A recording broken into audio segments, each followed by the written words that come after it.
What's up, guys? Happy Wednesday. Happy Wednesday. Happy shorts. Well, you got shorts on anyway. I got shorts on. It's almost 80 degrees here, man. What are you talking about? It is definitely nice here. So what's happening, guys? We are here for another episode of Indie Invasion Shorts. We got some good stuff for you today.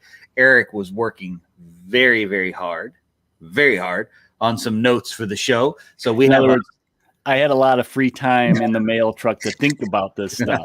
That is a true statement. That's a true statement. So, Eric, what's going on with you? What are you working on lately, man? Well, lately I've been both of us have been doing a lot of RPG stuff lately. Yep. So I've been working on notes. I've been reading books. I have been doing miniatures. I did just get a huge box full of Wild West Exodus miniatures today. Oh, yeah. So be on the lookout for that video. That'll be on the Black Hoof Saloon YouTube channel, right? Yep. I'm going to try and get it posted up there. Nothing exciting, just me opening a box.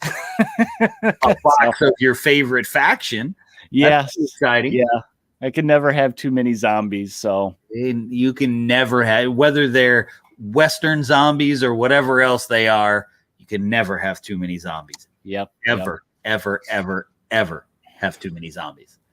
Yeah, I'm working on, I got stacks and stacks of tiles and stacks and stacks. So you're basically you've been working on like dungeon stuff, right? Yeah. Terrain. Yep, that's what I've mostly been working on lately. And Todd jumps in with WWX for the win. Yeah, well, it's pretty good stuff.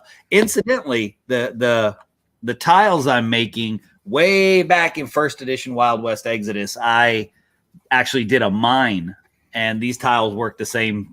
Oh, that would be great. Yeah. It was a blast. It was lethal like you don't even know, because I mean, the only cover or anything you had was the few boxes and mine carts that you could throw in there that would kind of give you a little bit of cover, but it wasn't very much, and it was a slaughter. Oh, there we go. Hello, Todd. Greetings and salutations, sir. So that's what I've been working on. But see, I didn't even tell you this, Eric. Now, this might sound weird. Don't worry, everybody. It's okay. I'm allowed to be on right now. I'm allowed to. But today is my anniversary. But my wife works nights at the hospitals, so she's at work. So that's why I'm on with you guys. Otherwise, as much as I love all of you, I would not be here with you guys. But she is at work, so I am here. So I've been having a good day. And Todd says, my wallet called and said I can't be friends with Mac no more. Yeah, I have that effect on people. I do. And Alder jumped in. Good morning, sir. Good morning. Good morning. Way across the pond. Several large ponds. So what are we talking about today, Eric, since this is your brainchild? So, yeah, tonight with kind of some of the recent things that have been going on as I'm messing with this stack of books next to me. That stack is much smaller than it was. Yeah, it got me thinking about the subject of something I like to call collector to completionist to junkie. Whoa. Hang on a second. Todd is here and you don't want to offend him because his wallet, he said, can't be friends with me anymore. So Todd, plug your ears. Both Todds, everybody just plug your ears because it's probably going to get bad. But I mean, we're probably going to encourage you to buy more stuff. Well, I mean, it's a subject that I think in the gaming hobby in general, whether it's board games, miniatures, RPGs, it's something that comes up quite a bit. And I thought it'd be kind of fun to look at the different meanings of them and kind of explore why we do these things. Why do people do it? Why they feel like they must. Right. So I think the first thing to do is look at what is the meaning of the three. So let's look at collector. So what's a collector? And and this is the thing I was thinking too. Collector and completionist are very similar. Yeah. I think the only difference is a a collector is someone that they'll get maybe certain pieces from a certain line, like, I don't know, say it's a certain game and you like just get one faction. Like say me and Wild West Exodus, I love Enlighten. So I'm going to collect all of them, you know? I think to me, the collector is more like, I think of action figures. Yeah. When I think of a collector, of somebody who's going to, and okay, this is just a pet peeve of mine. If you buy an action figure and don't open it, that is not the purpose of an action figure. I'm just throwing that out there. Just throwing that out there. I know you have a bunch of unopened ones because you're a collector. See, I think that's where the collector comes in. Is it's like you want to keep it pristine. But what I mean is like the difference between the collector and the completionist. So I kind of, when it comes to Star Wars, so you haven't seen the pile I have behind this wall of me of tubs and tubs of the completionist of every single 90s Star Wars action figure plus 2. You know, but are they open? But are they open?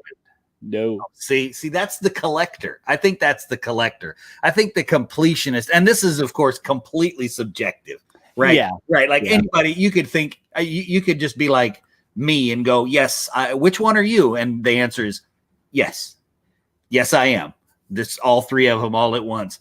But for me, the collector is the one that doesn't necessarily play a game, but just collects, you know what I mean? Just has them because, oh, these are cool. I want to collect it and keep it and not necessarily use it. Whereas the completionist is somebody like, so kind of segueing into that one, a completionist for me, I became more of one when I got out of 40K and into skirmish games, because with skirmish games, it was a little bit easier to, what are you doing there? I don't want to buy any more books.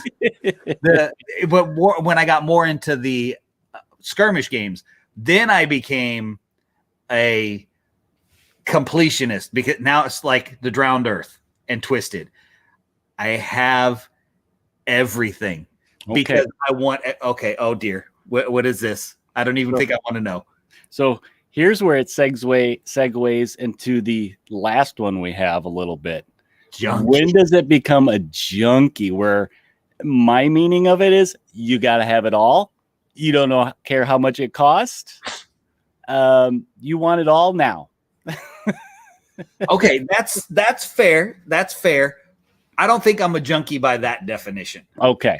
Because I want what I want, but there's certain things that I'm like, yeah, you know what? I don't need it. Yeah, I don't need that. I don't even want it. My problem with the junkie part of it is I just love miniatures. And so take, for instance, my Twisted games. Man, I got miniatures from every possible line you could imagine that I've just plopped into Twisted all over the place as different characters and these other things that I've created. Man, we got all kinds of comments going on here. Let's see. What would Todd say? Collectors are hurting the card market right now. Completionist won all the cards. Collectors buy for value and drive up the value. Brand new cards going for over 400. Yeah. So that's, to me, that I agree that they kind of hurt it, just because, you know, the idea of the cards, the premise behind them is to use them. The premise behind all of it is to use it. The miniatures, the Star Wars action figures that you have deprived some poor child of playing with. You're just going to break it and like make terrain out of it or something. Yes. Let it live a new life. Let it live a new life. Oh, okay. Todd threw up there. I keep all my posse boxes. New inbox, saves on painting time. There you go, Todd. I never thought of that. Then you can just be like, okay, well, all my stuff's done. I don't paint it. I just keep it in the box, shrink wrapped and everything. Put it on the table. You're like, it makes for easy deployment too, right? You just put your box on the table, no problem. Oh my gosh, that's hilarious. And then, okay, this one was good. Todd threw up there. New drinking game. Take a drink every time War Cradle games are mentioned on. You know, that's dangerous, because I could just mess with the listeners and just say it about 5 times out of the blue, and they'd be like, "Oh my gosh, you got to catch up." Now, the junkie aspect. I think just about everybody's been a little bit guilty of it at one point. Oh yeah, sure. Me with Kickstarter. You are bad. We could be in our $10 million podcast mansion if you would stop doing Kickstarters. And what it is, it's a certain term they use called FOMO, fear of missing out. Oh, you self-diagnosed. Yes, that has happened to me. Like, okay, example, Zombicide by Cool Mini or Not. I missed the first one, and I regret it still because some of the exclusive stuff, there's no way I want to spend that much on them. Every other Kickstarter they had for Zombicide, I keep saying, yeah, I'm done. I'm out. And you backed the Wild West one, didn't you? Click. Yep. Backed Wild West, didn't you? That pledge finger is ready. It's twitching. I knew you did. So, okay. So I think if I was to go junkie on anything like that, it would probably be the Drowned Earth. Because I'm so invested in that game. I have everything for the game. I get it as soon as it comes out. Like the second that it comes out. Mm-hmm. But when he did the Gene Splicer, which was, if you give me a whole bunch of money, you can design your own model. I was like, I had FOMO because I missed out on the first Gene Splicer. Yeah. I was like, I'm not missing this one. I got this. Watch me go. So I ran upstairs really quick and asked my wife if I could do it. And she said, yeah. So now, okay. So one of the things, and I kind of put different things in different categories in our notes. Now, something like that, though, it's very personal to each person of why they would act a certain way, because everybody has a different value for these things, whether they collect it or, they're trying to complete maybe a series, a run. I always think of comic books, maybe it's a certain artist or writer, or maybe it's an era of, RPG books, like an edition type of thing. Second edition AD&D. Are you pointing fingers? Fingers? No. And then, in the same sense, it's like we all have a right to enjoy it for one reason or another. For somebody, it may be a junkie aspect, but you may really enjoy that thing. Like you and Drowned Earth. You're super invested. You enjoy the story. You love the world, that you already know that it doesn't matter what the rules are, what the content is.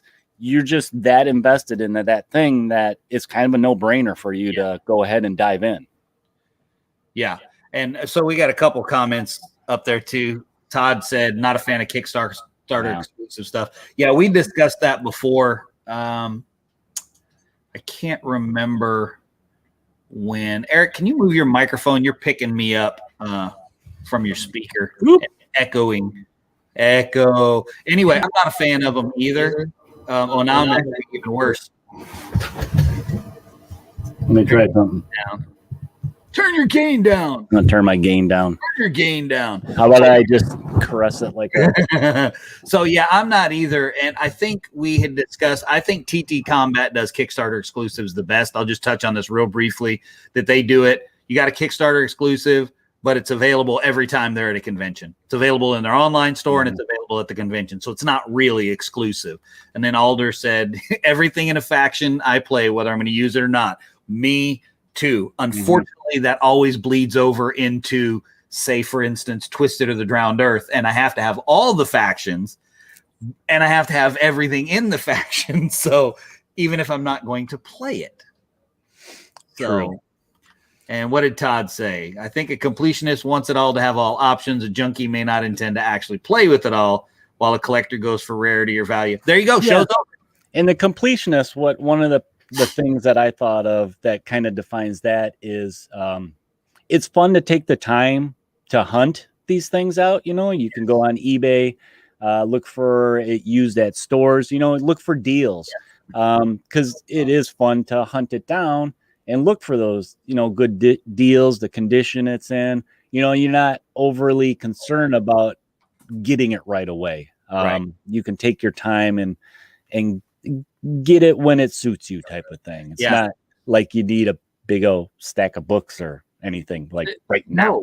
No. And then when you have lovely people in your life that go and look in different states for you in stores to tell you about stuff that you may be missing out on that you should probably have soon, then your life just gets that much better. But the thing I like about, so say like with the Completionist, or I don't even know where that falls. We'll take the book since we're teasing about that, right? We're teasing about the book. So I was the collector. I got my original 3 from my childhood, and I'm happy. I am happy with what they were. Mine are from mine too. Mine are from my childhood. All 22 of them. All 22 of them. I don't know what you're talking about. But whereas the newer stuff is more of a collector to me because I'm getting these fancy covers of them. Right. Well, that's because you were 16 when you got the other ones and would never have been able to afford the ones with the collector covers, and now you're grown up. But I don't know. I don't really know where those books fall in that because it's not Junkie. I think it might kind of be collector, a little bit of collector. And I say that because not because of the rarity, but it's the older edition that I preferred, and it had such good stuff in it.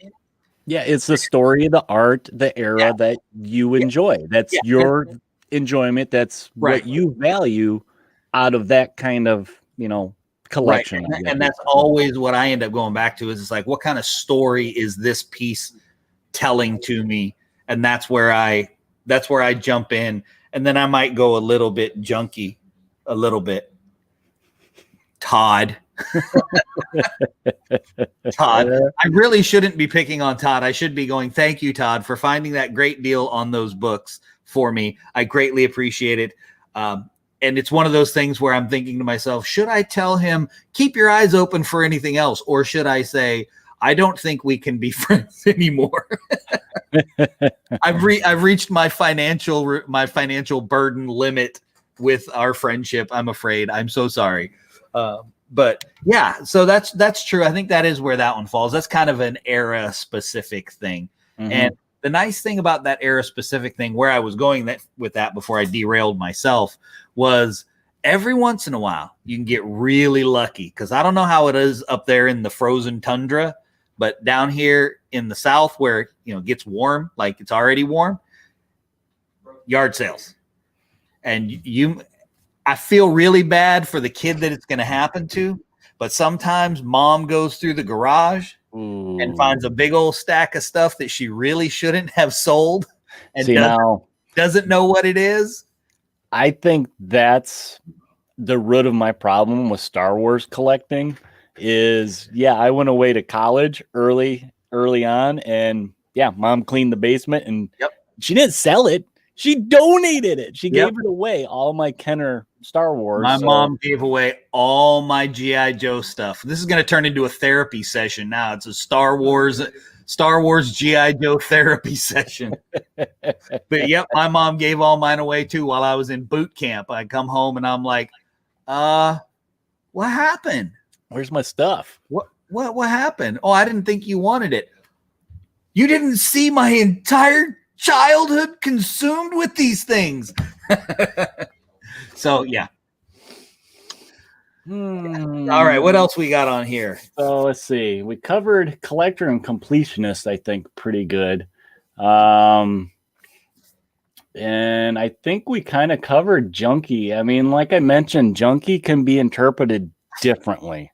I think so. Well, okay, so I can tell you where I'm a junkie. I can tell you exactly where I'm a junkie. I'm a terrain junkie. But you make a lot of your own terrain, right? But I still am. I mean, I still am. Todd said he lost all his LPs when he left for boot camp. Okay, so apparently we have to define something again from the past for everyone. That is a record, not a CD. I probably have to explain what a CD is too. Oh my gosh, we're getting old. It's a big giant black CD. Let's go with that, okay? Or if you were really lucky, like clear red acrylic or clear yellow acrylic, all the really cool stuff. But oh man, look at him throwing me under the throwing you under the bus. Right under the bus. Thank you, Alder. I appreciate it. But I will continue to enjoy having coffee with you, sir. But for terrain, I'm a junkie, but I'm not really spending anything on it. You're right, because I just I got these stacks and stacks of tile, right? I mean, but do you get enjoyment out of it? I think that's the underlying meaning here. For somebody looking at it, it's like, man, that guy's a junkie. He's getting all that stuff. What is he doing with all that? You know what you're doing with it, and you're enjoying it. That's the value for you. And I give away tons of it. I mean, I've given away, we don't have local stores. We've got them within about an hour and change from me. And I've donated 3 tables worth to both stores. I donated probably 4 tables worth of Drowned Earth stuff to Discover Games. And then whenever I get on a kick, like I'm making all these tiles right now, which means I'm going to need some room. So for anyone in the local area watching, I will be doing a terrain purge very soon. When I do a terrain purge, it goes like this. I'm getting rid of stuff. It has to be gone today. It's free. But it has to be gone today. Come get it, right? I had a guy drive 3 hours to come get terrain when I posted it last time. So yes. And I think the junkie term, a lot of times when it comes up is with Kickstarter, where people look at something and it's a game that they have FOMO. They fear they're going to miss out. And they don't look at any of the other pledge levels of, I'll just get the base game or I'll just get this and maybe the expansion. They look at what is the biggest one that gets me everything there is. Click it without even thinking. That's where I think the junkie term really applies good. I think that's true. Is that what you clicked on the Wild West Zombicide? No, I actually resisted. I went for the collector, I guess is what I want to say, because I saw, well, I can use this in other stuff. All right. Todd R says, I'll be camping on Mac's lawn for the next purge. Just bring your Wild West Exodus sealed boxes and we'll play a game. You put them right on the table, and whatever table we play on, you can just take it with you. There's only one Wild West table that is not allowed to leave, and it's the Rio Sonora that I built. It's the Adobe town that you and I played. You know what's funny is today that popped up in my Google Memories. Did it? Yeah, it was, 4 years ago? 2017, 2017. And it showed us playing on the board, and there's a picture of me slapping the elephant on the butt with. That's right. That was the circus board. But the Adobe Village, I built that one, man. Gosh, before the second Kickstarter for Outlaw Miniatures. So it was before that I built that. Okay. So it was way back in my terrain building days, and I didn't know that the stuff that I know now about building terrain, but it still came out really, really good. I used a few techniques I had used and just like hit on that perfect color combination. So it was nice. Todd said deal. All right. Alder went with the Scream Punk pledge for the Wild West Zombicide. I think it means steampunk. Yeah. But see, I was thinking Scream Punk just because that would sound good for that's the sound he makes when he sees the bill show up on the credit card. That's right. And see now, Alder, you just posted that after you called me a junkie. You know your own kind. I'm just saying, you know your own kind. And I know why you got it too. You got that so that you can add those into Twisted, didn't you? Because I just so happen to know those would be good. I just so happen to know someone who wrote a scenario that involves steampunk zombies for Twisted. That would be you who wrote that scenario. Me. You know, one of these days I need to post that in our Facebook page, don't I? The PDF. You might have it though too. I think it's already posted, and I know it's in the Twisted group because I'll have to look see if it's on our page. I know that it's in the Twisted group because I played it. Okay. I played all the scenarios that were submitted, and they're all good scenarios. Yours was just. I might not be a good person to judge it because it was really intense. It was almost a no-win kind of thing because they just kept coming. That's what I wanted. And but when I do something zombie, that's what I want. You want to kill all the zombies instead of do what you're supposed to do is run away, go after the big bag. Right, exactly. Okay, see, Alder hit it on the head. We're all junkies, just some of us can't admit it. Well, I tease a buddy at work. He's a comic collector. I can say collector because he gets certain books, but I have seen him. I've been with him. I took him up to a comic store up north where is when he was still living in Chicago. So it was like, ooh, untapped resource. And he went in there and he's like, ooh, I see. I want that. I want that. Next thing I know, he's walking out with a long box. He didn't even really look through it all. He just knew what it was, like what I think what title. And he's just like, and it was super cheap. It was a deal. Right. So he's kind of like, I'm taking it all because I don't want to miss out on something that might be in here. Right.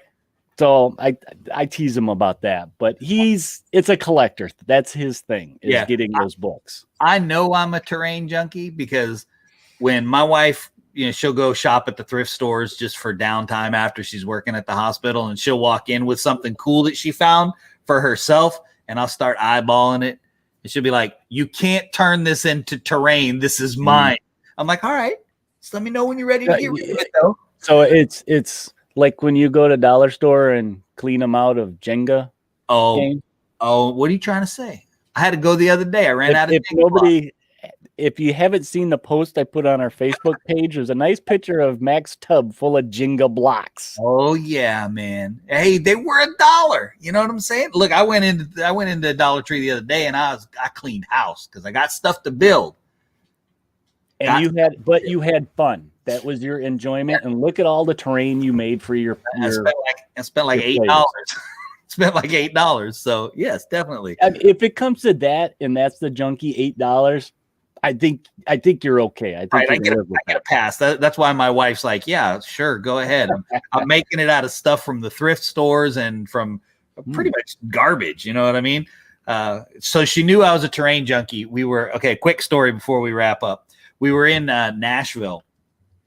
She had to go to a medical conference up there. So I always tag along on those just because I get to go for free and I get to go somewhere. So while she's over doing her medical conference stuff, I go do fun stuff.